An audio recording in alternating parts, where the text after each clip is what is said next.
नमस्कार दोस्तों, आपका हमारे YouTube चैनल में स्वागत है।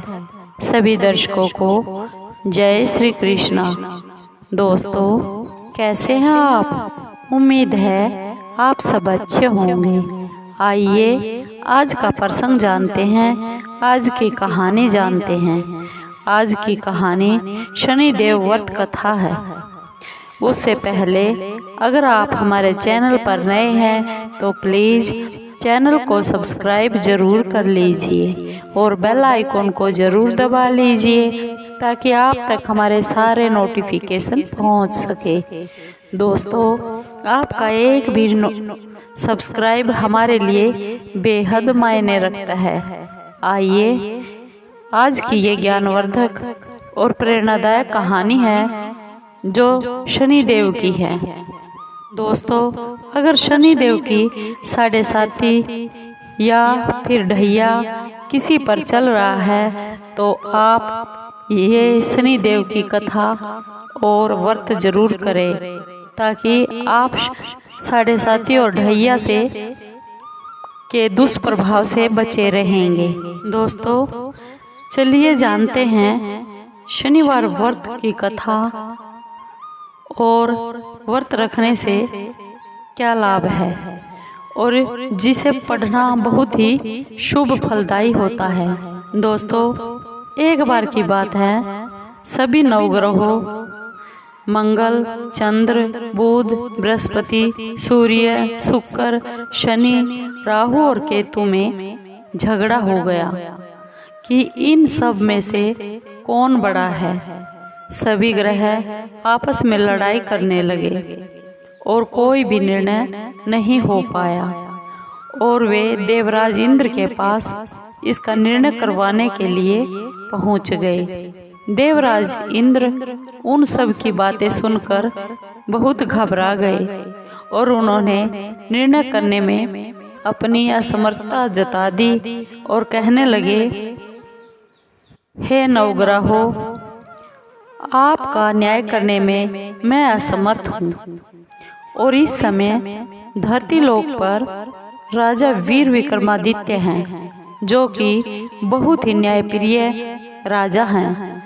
वे ही इस झगड़े का निर्णय कर सकते हैं कि आप सब में से कौन बड़ा है। सभी ग्रह एक साथ राजा वीर विक्रमादित्य के पास पहुंच गए और अपने झगड़े की सारी बात बता दी और साथ ही हम अपने निर्णय के लिए भी उनसे अनुरोध किया। राजा वीर विक्रमादित्य उनकी सारी बातें सुनकर बहुत चिंता से दुखी हुए, क्योंकि वे जानते थे कि जिस किसी को भी छोटा बताया गया वही ग्रह क्रोध कर उठेगा। तब राजा को एक उपाय सूझा। उन्होंने रजत, स्वर्ण, कांस्य, सीसा, पीतल, रांगा, जस्ता, अभ्रक और लोहों से 9 सिंहासन बनवा दिए और उन्हें इसी तरह लाइन से रखवा दिया। फिर उन सब में से निवेदन किया, आप सभी अपने अपने सिंहासन पर विराजमान हो जाइए। जो भी अंतिम सिंहासन पर बैठेगा वही सबसे छोटा होगा। के अनुसार लोहे का सिंहासन सबसे पीछे रखा हुआ था और बाद में होने के कारण शनिदेव सबसे बाद में बैठे तो वही सबसे छोटे कहलाए। शनिदेव को लगा कि राजा ने ऐसा जानबूझकर किया है और वह बहुत गुस्से में राजा से बोले, हे राजा, तू मुझे नहीं जानता। सूर्य एक राशि में 1 महीना, चंद्रमा 2 महीना 2 दिन, मंगल 1.5 महीना, बृहस्पति 13 महीने और बुध और शुक्र 1-1 महीने घूमते हैं, लेकिन मैं 2.5 से 7.5 साल तक घूमता हूँ। बड़े बड़ों का मैंने विनाश कर दिया है। श्री राम की 7.5 आए तो उन्हें भी वनवास हो गया। रावण की आई तो उसकी लंका को वानरों की सेना से हारना पड़ा। अब हे राजा वीर विक्रमादित्य, तुम भी सावधान हो जाओ। ऐसा कहकर क्रोधित होते हुए शनिदेव वहां से चले गए। सभी देवता भी खुश होकर वहां से चले गए। कुछ समय बाद राजा की 7:30 आ गई। तब शनिदेव घोड़ों के सौदागर बनकर राजा वीर विक्रमादित्य के पास आए। उनके साथ कई बढ़िया घोड़े थे। राजा ने यह समाचार सुनकर अपने अश्वपाल को अच्छे अच्छे घोड़े खरीदने की आज्ञा दे दी। उसने कई अच्छे अच्छे घोड़े खरीदे। वह सबसे उत्तम घोड़े को राजा की सवारी के लिए दे दिया। राजा जो ही उस घोड़े पर बैठा, वह घोड़ा एकदम सरपट वन की ओर भाग गया। भीषण वन में पहुंचकर वह घोड़ा अंतर्ध्यान हो गया। वन में वह राजा बहुत भूखा और प्यासा भटकता रहा। तब एक ग्वाले ने उसे पानी पिला दिया। राजा वीर विक्रमादित्य ने खुश होकर उसे अपनी अंगूठी दे दी। वह अंगूठी लेकर राजा नगर को चल पड़ा।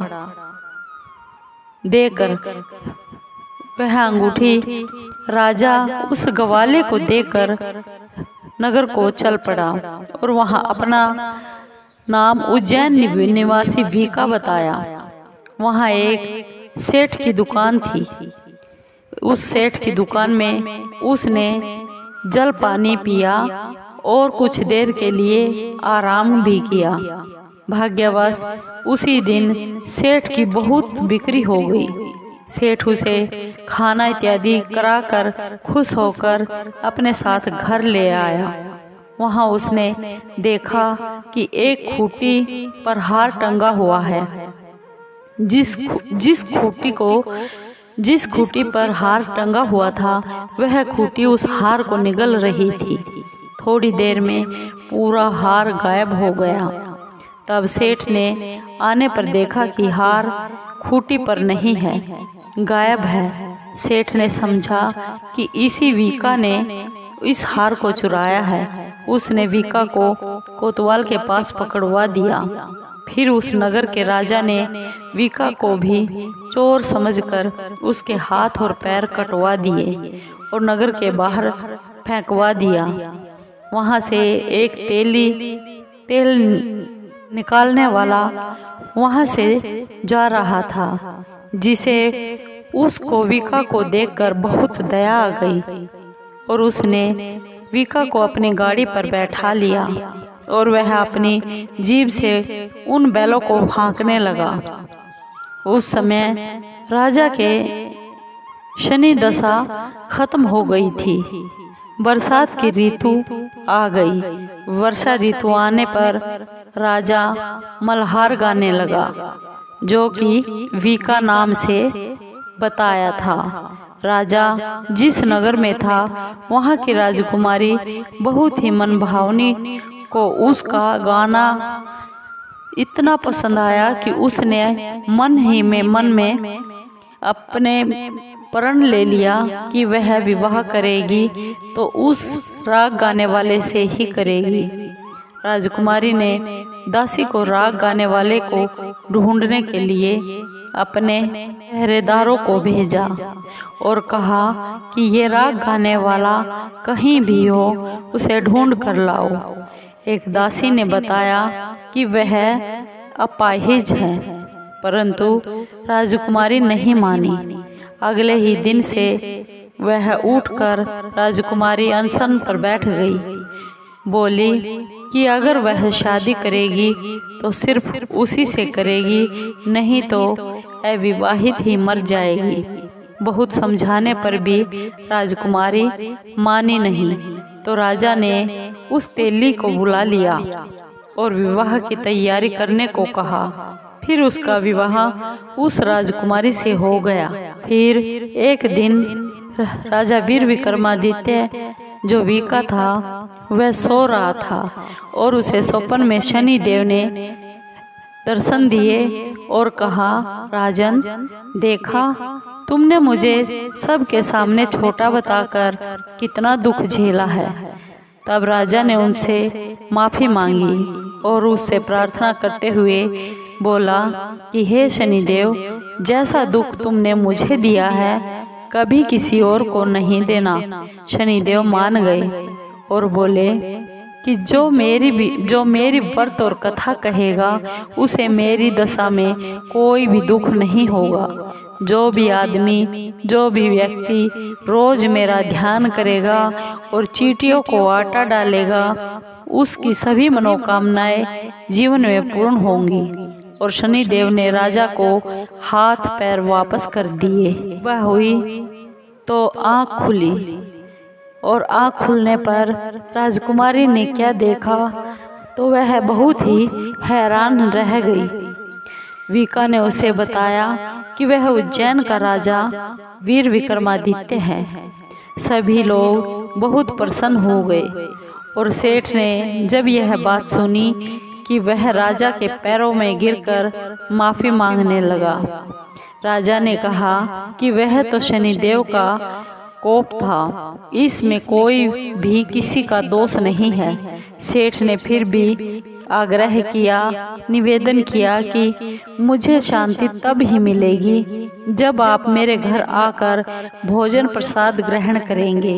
सेठ ने अपने घर जाकर नाना प्रकार के व्यंजन भोजन बनाकर राजा को खिलाया और सबने क्या देखा कि जो खूंटी हार निगल गई थी वही खूंटी अब उस हार को उगल रही है। सेठ ने अनेक मोहरे देकर राजा का धन्यवाद किया। सेठ ने अपनी कन्या श्री कंवरी से राजा का विवाह करने का निवेदन भी किया। राजा ने इसे सहर्ष मान भी लिया।